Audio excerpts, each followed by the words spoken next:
The champagne flutes clinked like tiny wind chimes against the backdrop of the opulent ballroom. Sunlight streamed through the panoramic windows, illuminating the meticulously crafted centerpieces and the polished dance floor where couples twirled, their laughter echoing around the room.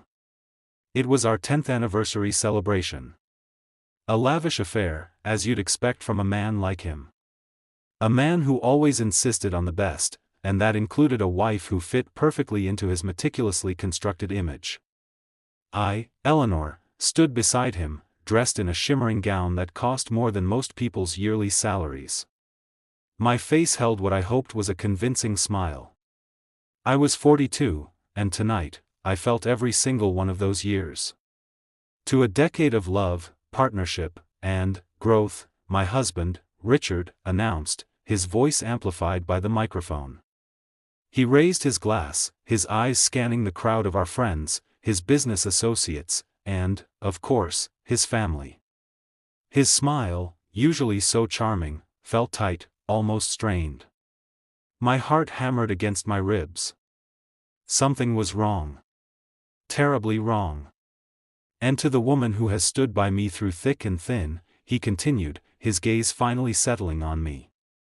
He took a step closer, and for a moment, I thought he was going to lean in for a kiss. Instead, he took a deep breath, the silence in the room amplifying the tension. To my beautiful, loyal, ex-wife, Eleanor. A collective gasp rippled through the room. Crystal glasses stopped mid-air. Conversations died. My carefully constructed facade threatened to crumble. But I didn't flinch.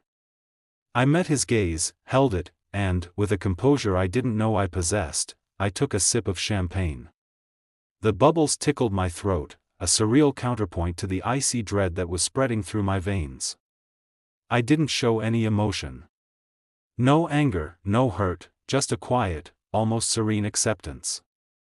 I even managed a small, genuine smile. "Cheers, Richard," I said, my voice steady and clear. The room seemed to hold its breath. Later, they would all tell me they were expecting hysterics, a breakdown, something, anything other than the cool detachment I displayed. My calmness, I realized, was far more devastating than any public outburst could have been. I am Eleanor, and I am, or rather was, a woman who dedicated the last 2 decades to building a life with Richard. I had sacrificed my own career aspirations, put my dreams on hold, to support his relentless climb to the top. I had been his confidant, his sounding board, his anchor. I'd become the perfect trophy wife, and for a while, I was content. We had 2 beautiful children, a sprawling mansion, and a life that, from the outside, looked like a fairy tale. But fairy tales, as I would soon discover, often have a very dark underside. The months leading up to that anniversary party had been a blur of whispered phone calls, late nights at the office, and an almost unbearable coldness in Richard's eyes. I tried to brush it off, blaming the pressures of his demanding job, the stress of the market, the fact that he was now trying to buy out the company. But a nagging suspicion, a persistent unease, gnawed at me.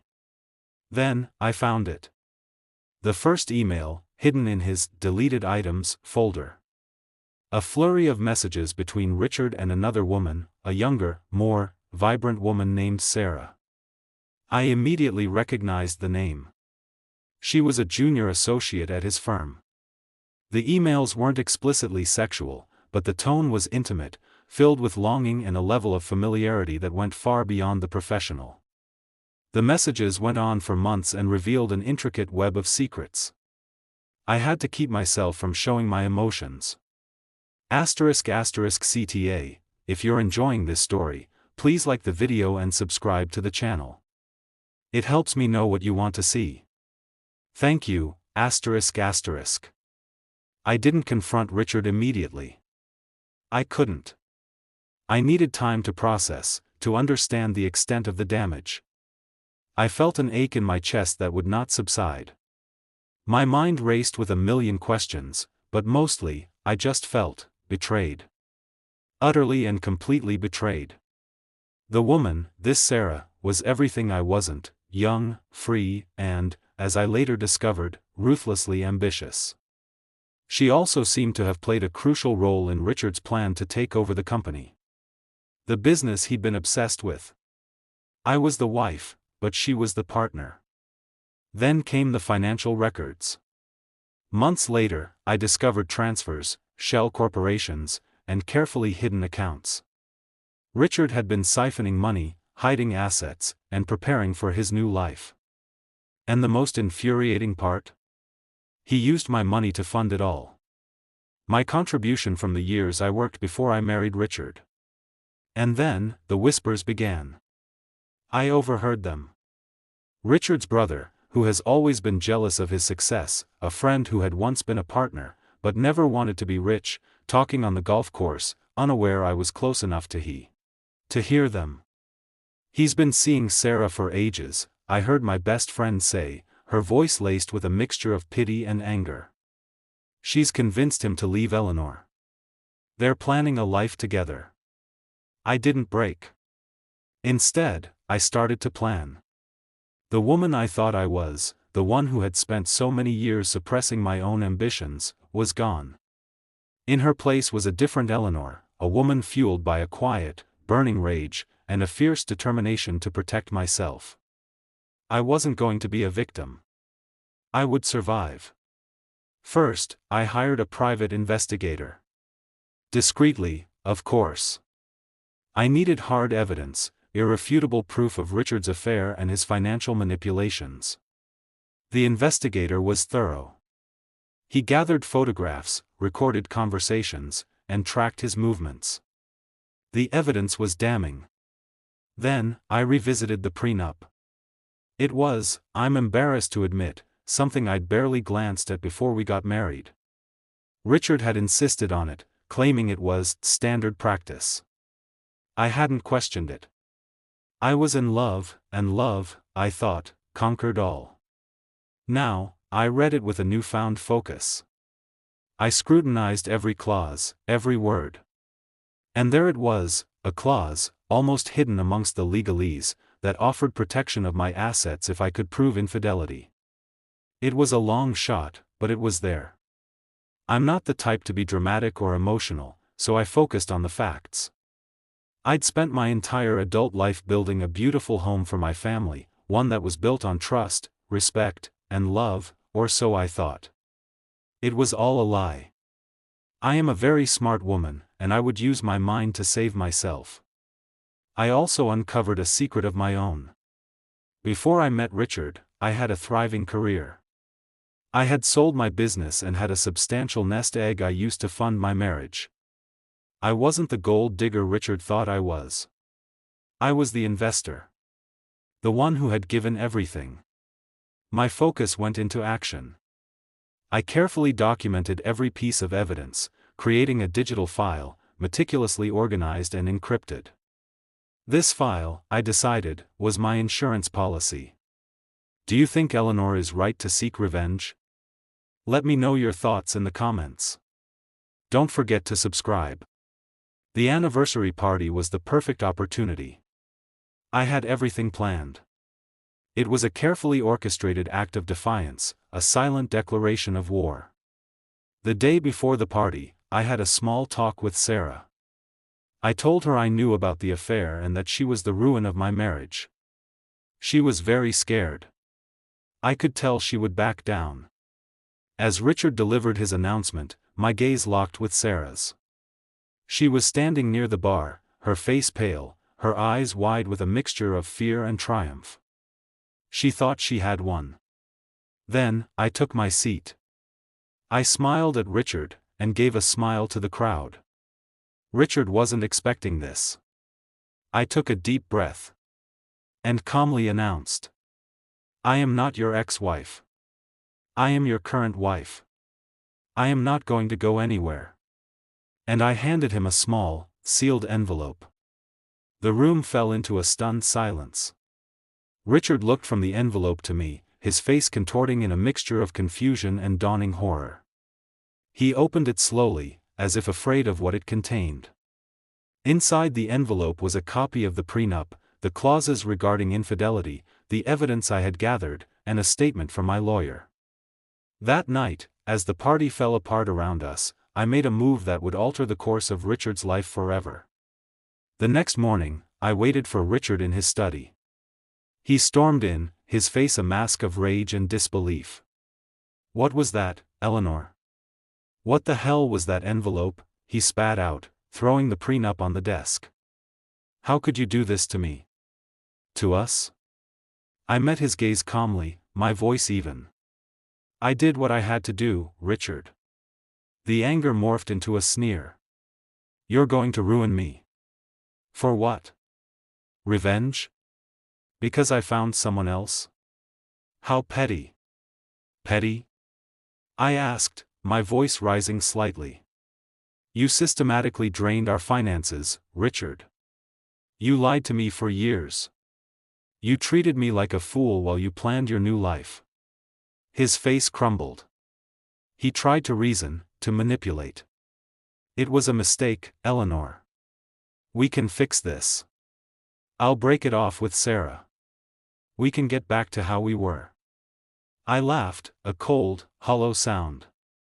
"Richard, there is no we. There hasn't been for a long time." He pleaded. He begged. He even threatened. But it was too late. I had every move planned. "You thought you were so clever, didn't you?" I said, leaning in, my voice a whisper. "You thought you could control everything. But you underestimated me. You underestimated my intelligence, my strength. And you certainly underestimated the power of a woman scorned." I revealed the financial traps, the evidence I'd gathered, and the legal actions I had already initiated. The look on his face was the most beautiful thing I had ever seen. He saw the end, and I saw my freedom. What would you do if you were in Eleanor's shoes? Share your strategies. My children, thankfully, sided with me. They had witnessed Richard's coldness, the distance that had grown between us. They saw the sadness I carried with me every day. My daughter, now a grown woman, came to visit me. "Mom, I'm so sorry," she said, her voice choked with emotion. "He never deserved you." I hugged her tight. "It's okay, sweetheart. We will get through this." My son was less vocal, but he stood by my side.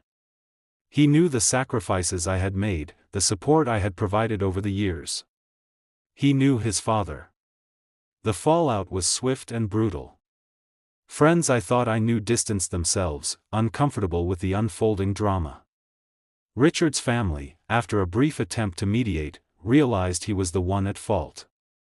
I am nothing but happy that all of my family could see through Richard's veil of lies. I had a conversation with my best friend, who helped me prepare for the coming events. "Why did you stay silent for so long, Eleanor?" she asked, her voice full of compassion. "Why didn't you leave?" I sat down, thinking, and replied, "I stayed silent because I had to. I had to protect our children. I needed the time to gather evidence, to understand the situation. I wanted to make sure I left on my own terms. And I didn't leave because I had a life I wanted to protect. And I am protecting myself." Richard made some calls, and tried to frame the situation as if it was all my fault. He made himself the victim. I was finally free. The months that followed were a whirlwind of legal battles, financial disclosures, and the slow unraveling of Richard's carefully constructed world. His business partners deserted him. His reputation crumbled. His mistress, Sarah, quickly realized she was caught in the crossfire and, after much complaining, was finally gone. The house started to go into foreclosure.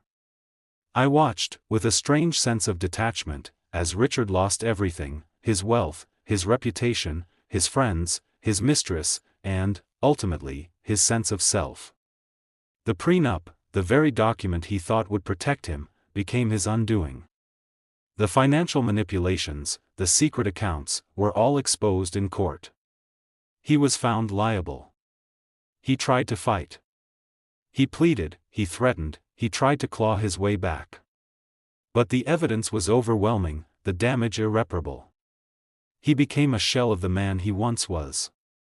The confident, charismatic Richard was replaced by a bitter, broken individual. In the end, he was left with nothing but the consequences of his actions. The life he had meticulously planned, the future he had envisioned, all vanished into thin air. And I, finally, was free. The divorce was finalized. I received a substantial settlement, enough to live comfortably for the rest of my life. But money, I realized, was the least of it. I went back to my business. It was something I'd left behind. I was able to return and find success and become a very respected person in the industry. It was the perfect revenge. I rekindled old friendships, started traveling, and pursued hobbies I had always put off. I rediscovered the woman I used to be, and embraced the person I had become. I was finally able to live the life I wanted. I am Eleanor, and I am strong. If you're finding Eleanor's story inspiring, please share it with your friends. Betrayal can break you, or it can be the catalyst for a powerful rebirth. It's a journey of pain, resilience, and the ultimate triumph of the human spirit. Richard was never the man I thought I knew. But I am the woman I always knew I could be. Karma, I am told, is a dish best served cold. And I have a feeling Richard is about to receive the coldest serving of all.